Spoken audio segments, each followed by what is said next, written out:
সালমান খান যতই বড় সুপারস্টার হন না কেন, তার কাছে ফিল্মফেয়ার অ্যাওয়ার্ড আছে মাত্র 2টি। আপনি কি জানেন বলিউডের সব থেকে বেশি ফিল্মফেয়ার অ্যাওয়ার্ড কার কাছে আছে? আসুন আলোচনা করি। 5 নম্বর আছে 3 জন, অরিজিৎ সিং, কিশোর কুমার ও ট্র্যাজেডি কিং দিলীপ কুমার। এনারা সকলেই পেয়েছেন 8টি অ্যাওয়ার্ড।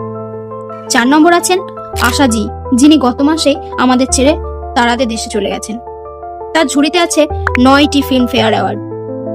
3 নম্বর আছেন বলিউডের কিং খান SRK, এনার অ্যাওয়ার্ড সংখ্যা 16টি। SRK বলিউডের কিং হতে পারেন, কিন্তু অমিতাভ বচ্চনের কাছে আছে 17টি ফিল্মফেয়ার অ্যাওয়ার্ড। হ্যাঁ, তিনি আছেন 2 নম্বরে। একে আছেন সেই ব্যক্তিটি যার নাম আমরা অনেকেই হয়তো জানি না, কিন্তু তার গানগুলো আমরা অবশ্যই শুনেছি, যেমন জয় হো, ভীরা রাজা ভীরা। তাছাড়াও তিনি একাধারে ছিলেন পরিচালক, খুশবু, আঙ্গুর, মশাম ইত্যাদি। গুলজার সাহাব, তিনি তার জীবনে 22টি ফিল্মফেয়ার অ্যাওয়ার্ড পান। একজন বাঙালি সুপারস্টারও কিন্তু একবার ফিল্মফেয়ার নমিনেশন পেয়েছেন। তিনি কি জানেন? জানলে অবশ্যই কমেন্ট করে জানাবেন।